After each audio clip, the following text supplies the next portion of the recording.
last resort. We have other options that we'll still come to solutions to all of this. But let's look at the figures coming from the CBN. Show that about 2.4 trillion naira already raised, yet roughly 2.47 trillion naira is still needed. 8 banks have met the requirements. 14 of 24 commercial banks are compliant. What does this tell you about the health of the sector?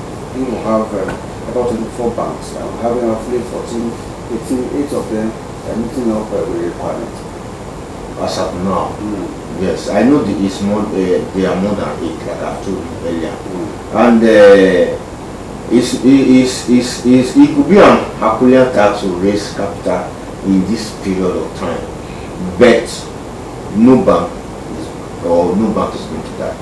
The other option you have, what does it tell us if a particular bank cannot raise that capitalization for now? What does it tell us? Does it tell us that the banks are also healthy? Yes, there are healthy banks that cannot raise capital. You have to convince me to bring out my money and invest in your bank. That's what it means to raise capital. See, you have 1 billion, let me use it to trade, I will give you so amount at the end of the year. That's what it means to raise capital. And if you are not able to convince people, maybe because of your asset quality or the brand brandishing, you find a way out. You can merge with some other banks. Because I heard recently that Titan and Union Bank have merged. I don't know whether you've had it. So these are options that can be explored. Thank you. What risks do depositors also fail to meet the deadline? I don't get depositors because one of the risks is your fund. But CBN has been so magnanimous over the years where banks fail and depositors cry. They've set up that they inspect these banks properly. They inspect this bank properly and ensure that there is regular mechanism for, because most of the challenge that this bank have is mismanagement. Banks that are, you want to check the history, banks that have closed shop over the years, they were due to long-term mismanagement. Mismanagement in the sense that those that manage those banks were more concerned about personal gain than the survival of those banks. If we can have management that have interest at heart, banks may not fail. You operate at your own capacity. There are some banks, I don't want to mention them so that I won't be advertising for them. They won't come with big. UB is also part of the big banks. Yes. But they are yet to meet that capitalization. I believe they will meet it. I believe they will meet it. Those are the big banks. If you look at the history of UBA, I'm not advertising for them. It started from the big UBA and the Standard Trust Bank. Those are the 2 banks that merged together to form UBA.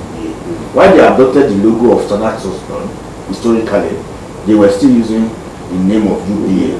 So eventually, the new UBA is more or less like a new bank, and they were able to meet up with the capital requirement there when they merged with Standard Trust Bank, using the infrastructure of Standard Trust Bank, because Standard Trust Bank was a very high-tech bank at that level then.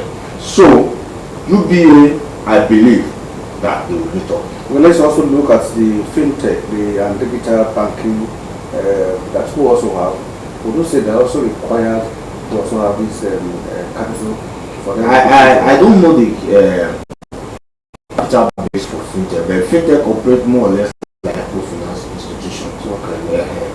I don't want to mention their name so that I won't be advertising for them. But fintechs have come to stay. They don't go to CB directly. They use the what do we call it now? Split with big commercial banks. Most of them have accounts inside those commercial banks which they operate their own transaction.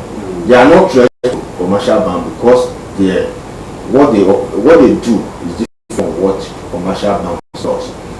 They are in there not basically to compete with them, but they have the, what do you call it now? They have the tech knowledge. So they now sound like Momo and Smart Cash, and the other one. I can't remember about the one from Blue. I know Smart Cash belongs to Airtel, and Mo belongs to MTN. Those are fintechs that have come to stay, and they are proving their worth. I don't think this recapitalization will put them on their toes to have more innovations. And because as fintechs, they are growing. They are growing. If you go around, in fact, if I go to prison to buy fuel now, I see that commercial banks don't even have POS again. So these they have their POS running, and of course, like I told you, they are not threat to commercial banks. They are working together hand in hand. Let's look at the foreign and regional banks. Some foreign subsidiaries are considering economy. I said some foreign subsidiaries are also thinking of exiting or changing their license. Okay. What does that what does that show about Nigeria's banking environment? Nigerian banking environment, as far as I'm concerned, is well regulated, and there's no negative reputation about Nigerian banking system, because to a large extent the regulators are trying their best to make sure that the integrity of the banking system is maintained. So for regional, for international banks that are planning of exit, I will encourage downgrade. We can downgrade, but I know some regional banks, some national banks that are met up with. I think Stanbic IBTC, for instance, meet up with the capital, except if they are no longer interested in operating in Nigeria, because they have bases outside Nigeria, and they can easily import. Bring in funds to recapitalize and the country. And we see how regional banks around. Regional banks, yeah, we still have them around. Some are operating in I have signature banks, but we have some trust. Those ones too have not come to this side. I think they are entering, they are making, taking their time, one step after the other. I asked purposely because I also know that they are not known for the majority of people in Nigeria, but despite that, how do you think they can also be strong in the face of dominating national and international banks? The bank can do for him or herself is to ensure that asset quality, we call it quality assurance. Over the years, what I've noticed about banks is you must be very, very focused. Don't lose focus.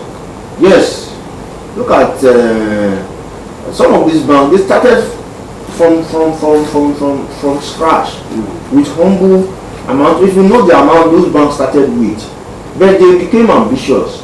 Or let me use the term ambitious. They didn't lose focus.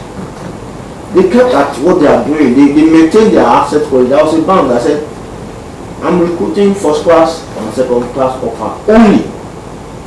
And they maintained it. They found out that these people, when you put them, train them, even if they come from the background of engineering or science, if you train them in the banking sector, they will do wonders. So those are the things that banks should do. Maintain your, what do we call it now, your standard. Don't compete with anybody. Go at your pace. Before long, you will be there. So how would you also make it? What I'm saying is that I'm not saying you should not compete, but your own vision and mission different. Have your own ambition. Don't try to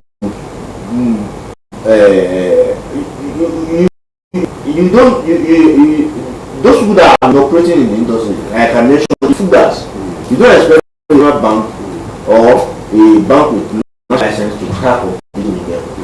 Those people can do a lot.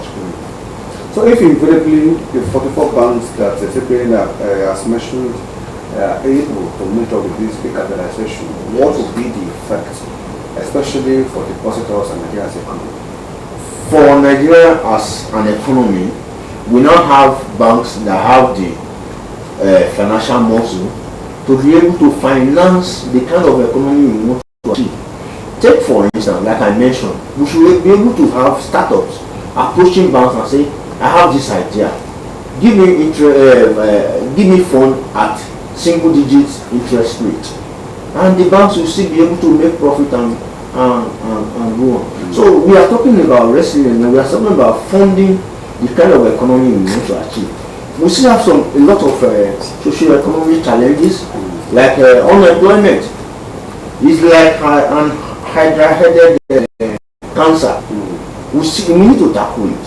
So banks should be able to fund MSMEs.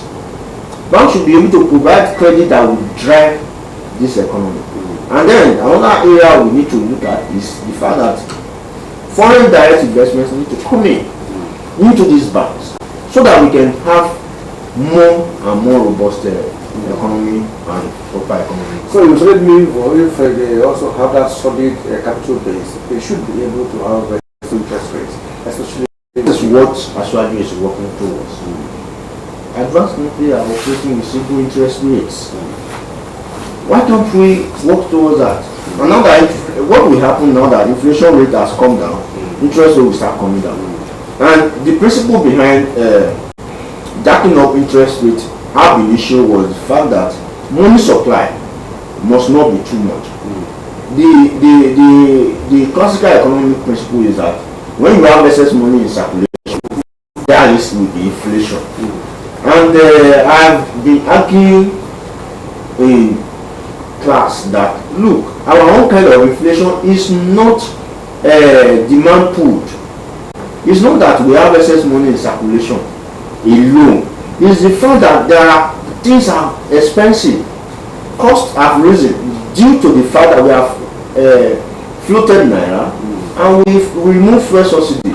That was what caused the inflation ab initio.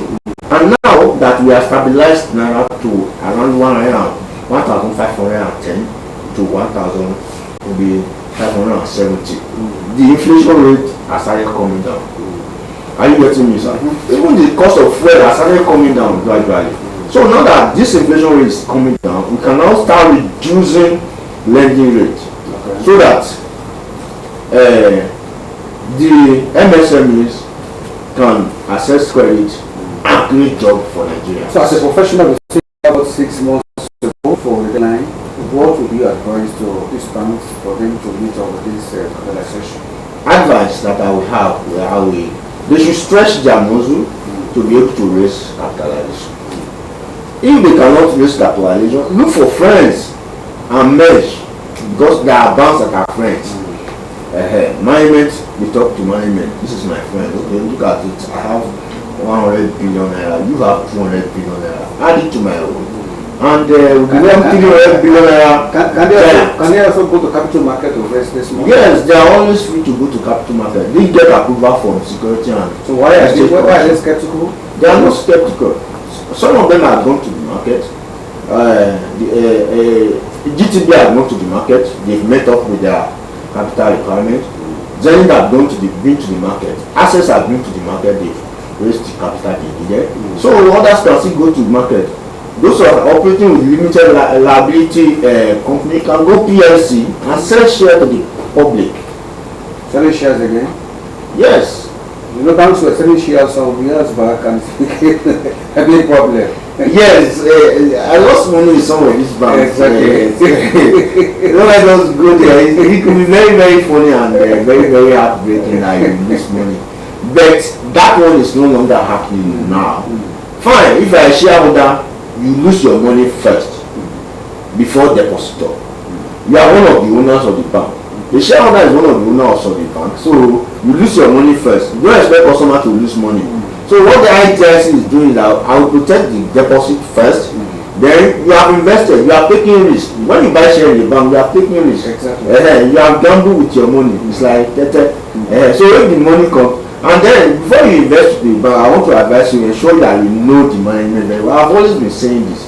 What really killed those banks were mismanagement. We'll also have another date where we also talk about how people can actually invest in some of these banks, especially in their capital market. We'll come to that.